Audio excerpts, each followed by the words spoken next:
Untuk bab 1 itu tentang sifat koligatif larutan. Ya, sifat koligatif larutan. Sebenarnya gini ya, di masa pandemi ini Dinas Pendidikan, Kementerian Pendidikan itu mengeluarkan kurikulum baru namanya kurikulum pandemi. Itu sebenarnya ada 2 bab di kelas 12 itu yang boleh tidak diajarkan untuk kalian. Yang pertama itu sifat koligatif, yang kedua koluit ya. Tetapi kenapa tetap Ibu ajarkan? Karena ini sangat penting juga. Dan nanti tetap ternyata meskipun di kurikulum Kemdikbud itu boleh tidak diajarkan, ternyata di soal SBMPTN itu muncul gitu loh. Sehingga Ibu berinisiatif ini tetap harus diberikan kepada kalian gitu. Meskipun nanti kalian Ibu akan memberikan jalan untuk bisa belajar mandiri lebih banyak lagi tentang sifat koligatif. Karena memang waktunya kan beda dengan masa pandemi dan masa non pandemi. Kalau masa non pandemi kalian belajarnya kan 2 jam itu 45 kali 2. 45 kali 2, 90 menit, 1,5 jam. Tapi kalau di masa pandemi tinggal 1 jam. Jadi kalau mulai belajar jam 9, berarti nanti kan jam 10 sudah habis waktu belajarnya. Nah, nanti kalian harus lebih banyak belajar mandiri, ya. Tapi nggak apa-apa, karena target untuk pembelajaran masa pandemi itu bukan sekedar capaian kurikulum, tapi bagaimana Ibu harus membuat kalian bisa belajar secara mandiri ya. Oke, kita mulai dulu. Sifat koligatif larutan. Kemarin Ibu sudah meminta kalian untuk baca dan pahami apa sih sifat koligatif larutan. Yuk. Kita santai aja, ada yang sudah baca? Silakan yuk. Sifat koligatif larutan itu apa? Bu, saya Bu. Oke, siapa nih? Martin. Oke, silakan Martin Juan ya. Oke, lanjut. Silakan. Sifat koligatif larutan adalah sifat larutan yang bergantung pada jumlah partikel zat terlarut dan tidak bergantung pada sifat zat terlarut tersebut. Oke, sip, bagus banget. Ya, ada lagi tambahan dari yang lain? Ini Haikal baru bergabung lagi, silakan. Ada lagi nak, itu sudah benar ya dari Juan Martin. Tapi ada lagi pak tambahannya nih, masih ada lagi. Yuk, jadi sifat koligatif itu apa? Silakan nak. Pasti yang lain juga sudah bisa. Ini latihan berbicara juga ya, itu. Jadi setiap pembelajaran itu latihan kalian berpikir, latihan untuk mengungkapkan pendapat. Nggak apa-apa pendapat berbeda, nggak apa-apa. Pendapat itu nggak mesti sama. Ayo, ada lagi selain Martin Juan yang sudah membaca, sudah memahami sifat koligatif larutan. Ada lagi nih, masih ada tambahannya teorinya.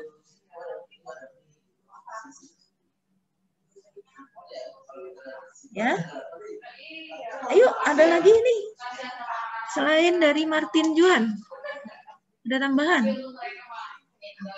Ih, jangan pasif dong, kan latihan bicara. Sekali kamu latihan di sini, besoknya jadi lebih pede berbicara. Besoknya lagi latihan lagi, oh lebih enak nadanya, mungkin gitu ya. Jadi nggak ada yang sia-sia. Rizky Imam baru masuk lagi. Oke, ada lagi yang lain? Udah nih. Oke, Ibu jelasin kalau begitu ya. Jadi sifat koligatif larutan itu adalah sifat yang tidak tergantung kepada sifat zat, jenis zat, ya. Jadi contoh, tetapi hanya bergantung kepada jumlah atau konsentrasi atau kuantitas zat yang dilarutkan. Ya, jadi tidak tergantung pada warna zat yang dimasukkan, nggak berpengaruh. Atau rasanya zat yang dimasukkan, mau manis misalnya yang kita masukkan manis atau asin, garam dapur itu nggak berpengaruh. Nah, yang berpengaruh itu justru jumlahnya, sedikit banyaknya, kuantitasnya. Nah, kalau dalam kimia, kita bicara kuantitas, kita bicara jumlah suatu zat, maka disebutnya dengan nanti satuannya ada konsentrasi. Ya, ada konsentrasi. Konsentrasi ada konsentrasi molalitas, ada konsentrasi molaritas, ada fraksi mol, ada persen massa, gitu ya. Nah, itu kalau bicara tentang kuantitas. Nah, sehingga sifat koligatif itu hanya bicara tentang kuantitas atau jumlah zatnya yang terlarut dalam satu larutan. Tidak tergantung juga kepada yang terlarut itu bentuknya molekul atau ion. Tahu bedanya molekul dengan ion? Ada yang tahu bedanya molekul dengan ion? Ingat ya, kalian pernah belajar tentang elektrolit dan non-elektrolit. Apa bedanya? Kalau elektrolit ketika dilarutkan dalam air, dia berubah menjadi ion-ion. Kalau non-elektrolit ketika dilarutkan dalam suatu zat cair, dia masih dalam bentuk molekul. Tahu bedanya molekul dengan ion? Kalau NaCl, garam dapur, rumusnya NaCl. Kalau dilarutkan dalam air, dia akan berubah menjadi ion Na+ dan Cl-. Tapi kalau misalnya yang dilarutkan itu CH3COH, karena CH3COH itu adalah larutan elektrolit lemah, maka nanti di dalam larutan itu ada CH3COO-, ada H+, CH3COOH, ada COO, ada CH3COO-, ada H+, ada molekul CH3COOH yang berbentuk molekul. Jadi ada 3 ya. Jadi kalau CH3COOH yang dilarutkan ada ion CH3COO-, ada H+, ada juga CH3COOH. Tapi kalau yang dilarutkan itu gula, maka tidak ada ion. Kenapa? Karena gula tidak termasuk ke dalam larutan elektrolit, tetapi larutan non-elektrolit, sehingga di dalamnya hanya molekul. Nah, sifat koligatif tidak berbicara yang di dalam itu berbentuk ion, berbentuk molekul, warnanya apa, merah, kuning, hijau, atau rasanya manis, asam, asin, nggak peduli. Yang dimasuk ke dalam sifat koligatif, kita hanya berbicara tentang konsentrasi zat yang mau kita larutkan itu, atau jumlahnya, kuantitasnya, banyaknya. Ya, jadi nanti konsentrasinya tinggi atau rendah, kecil atau besar, itu saja. Gitu. Ya, itu namanya sifat koligatif. Nah, mungkin kalian udah tahu ada berapa sifat koligatif tuh. Ada kenaikan titik didih, ada penurunan titik beku, ada tekanan osmotik, dan penurunan tekanan uap. Ada 4. Tapi itu nanti setelah kita belajar dulu tentang cara-cara menentukan konsentrasi. Kenapa? Sekali lagi sifat koligatif itu adalah sifat yang hanya bergantung kepada jumlah. Ya, jumlah zat yang terlarut.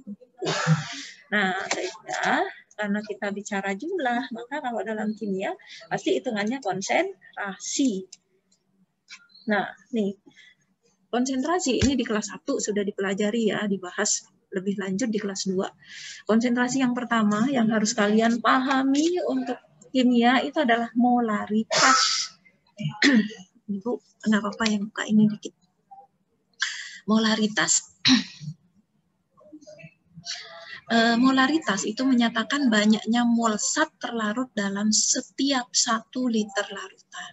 Nah, kalau kita bicara kimia itu kan pasti nanti bicaranya mol gitu. Sekarang Ibu tanya, ada yang paham nggak apa sih mol itu apa sih gitu? Ada yang bisa jawab yuk? Mol itu apa? Mol. Kan kalian kalau misalnya mau ke pasar nih, mau beli seragam, Bu, karena ukuran tubuh saya agak kecil, jadi cukup 1 meter. Kalau teman saya karena badannya besar, dia butuhnya 2 meter, gitu kan. itu kan ada 2 meter. Kemudian kalau kalian pergi ke warung itu ada satuan disebut dengan, Bu beli telurnya dong 1 kilo gitu kan. Bu saya mau beli gula 2 kilo, mau beli kacang hijau 3 kilo. Nah sekarang kita bicaranya mall. Paham apa sih itu mall?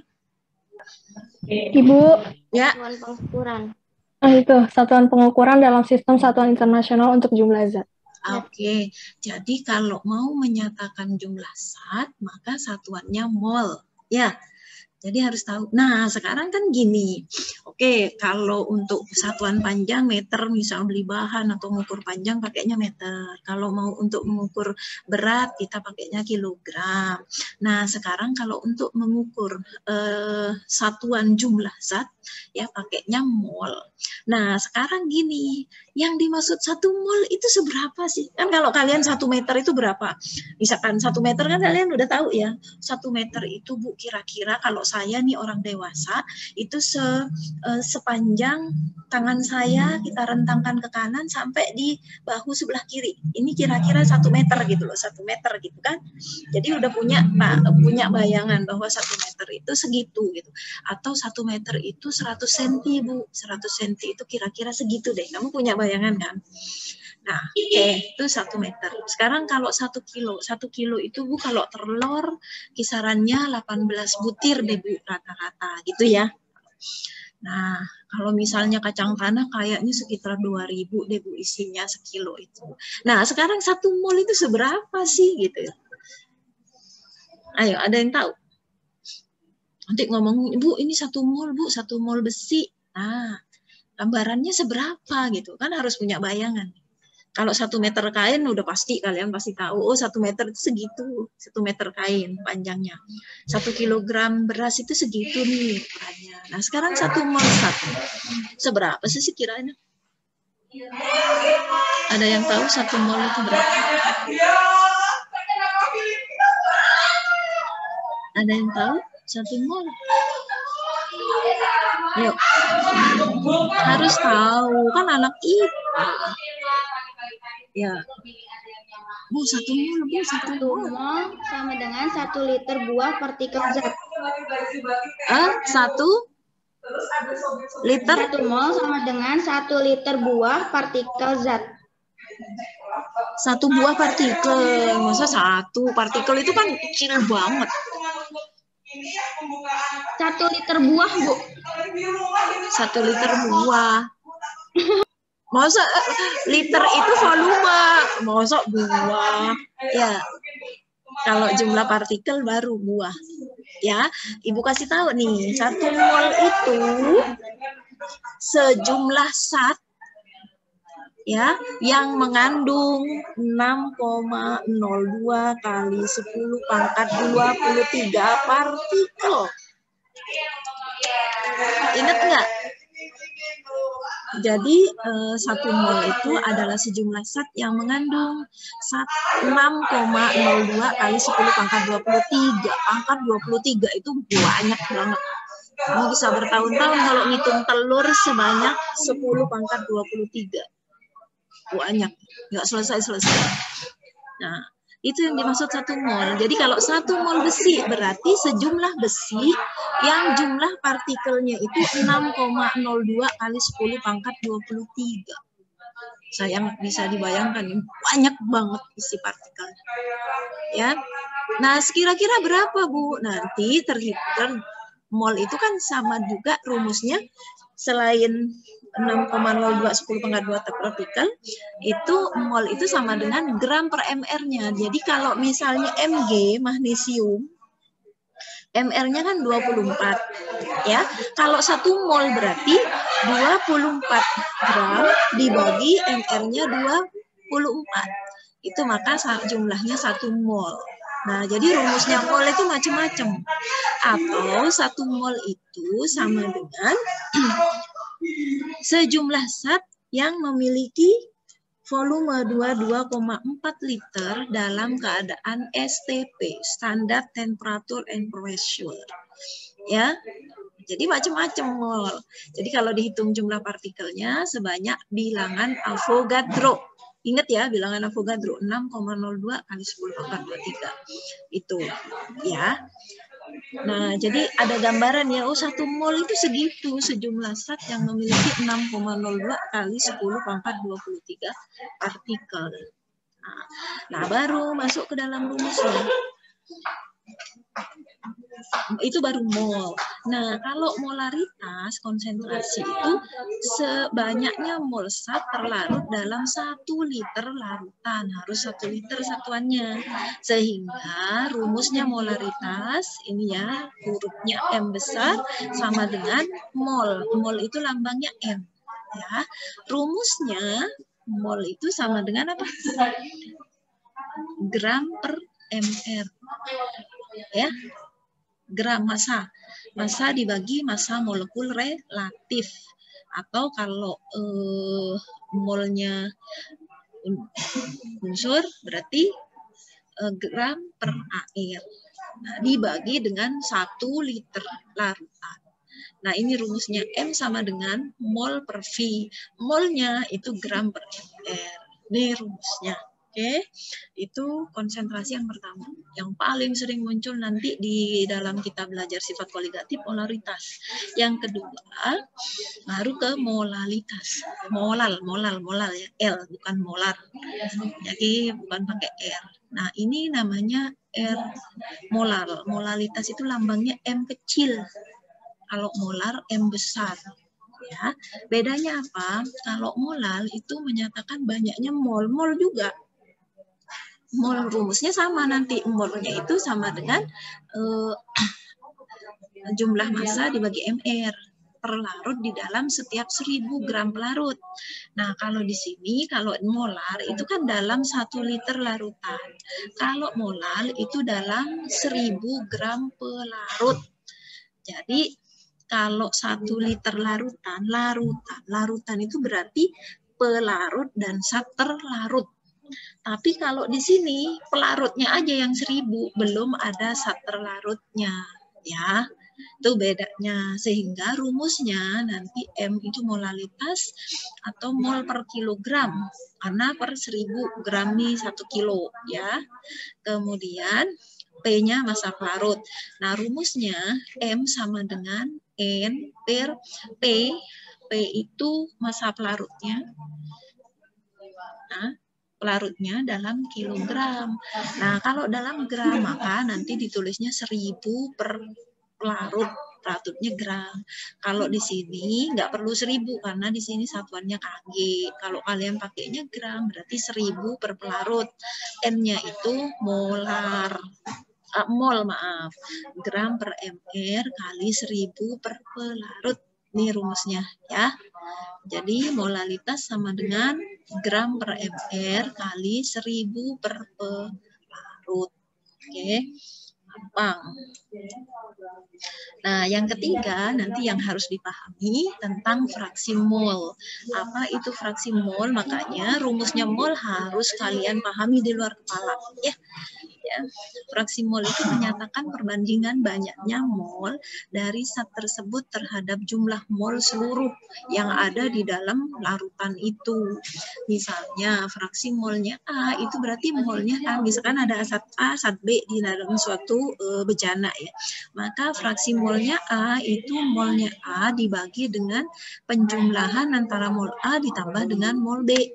Nah, kemudian kalau fraksi mol B itu sama dengan fraksi molnya B dibagi fraksi total. Molnya A ditambah molnya B. Gitu, ya. Ini gampang kok, nanti sambil ada latihan soal-soal pasti kalian cepat bisa, ya. Apabila fraksi mol dari masing-masing zat ada dalam larutan dijumlahkan secara keseluruhan nilainya pasti 1, ya. Jadi nanti kalau fraksi mol itu jumlah XA plus XB sama dengan 1, sehingga kalau di sini ya XA plus XB sama dengan 1, berarti XA sama dengan 1 min XB. Atau kalau XB itu sama dengan 1 min XA. Ya, nanti kalau udah soal-soal gampang. Nah, untuk selanjutnya nih. Ibu mau tunggu, Ibu hapus dulu ini. Nah, silahkan nih latihan nih, coba Mau M. Juan, Haikal, atau Anisha, siapa? Silahkan dicoba nak ya.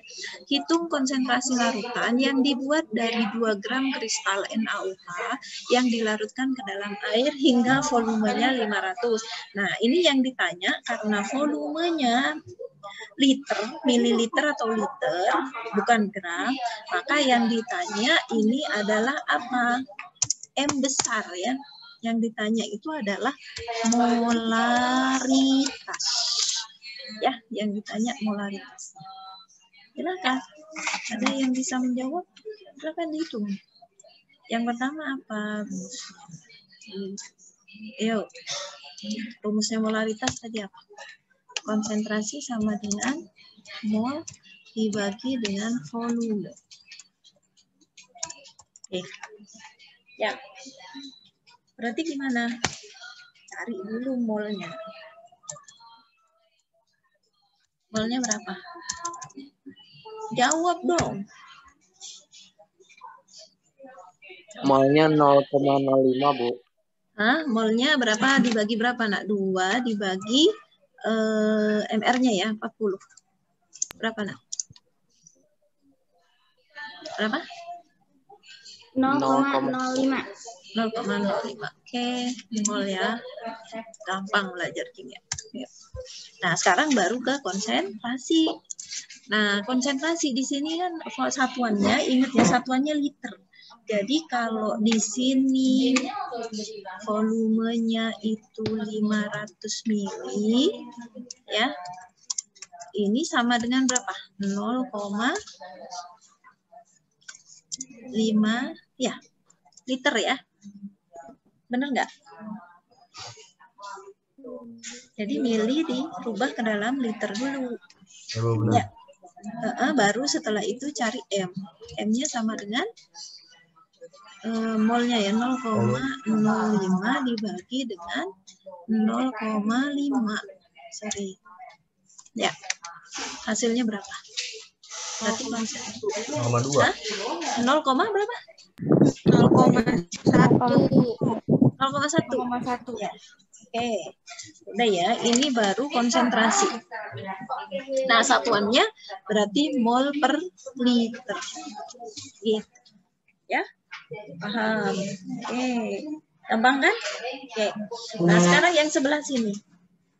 Sebelah kanan. Yo. Yang ditanya apa? M besar apa M kecil? 400 gram. M kecil ya, molalitas. Ya, molal, bukan molar, molal.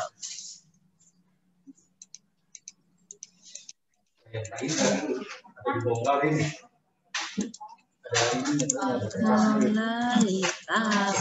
Oke. Yuk, rumusnya berarti molalitas sama dengan mol kali 1000 karena pakai gram ya, 1000 dibagi dengan pelarut. Ini ya. Nah, ini M-nya kecil ya, karena kalau nulis di sini seringkali berubah sendiri. Nah, yuk. Berarti M kecil sama dengan nih M kecil. Ya. Molnya berapa? Ya, cari molnya dulu. Hah? 0,2. 24 dibagi 120 gram. Berapa? 0,2 ya? 0,02 apa 0,2? 0,02 ya? 0,2 Bu. Hah? 0,2. Oh, 0,2. Oke, 0,2 mol. Oke, gini ya. Nah, kemudian langsung masuk. Oh, ini masih bukan molal tapi mol. Ya, beda ya soalnya. Oke. Lanjut. Berarti M sama dengan M-nya sama dengan berapa nak? 0,2 kali kali 1000 per kali 1000 per 400. Per 400. Berapa hasilnya, Nak?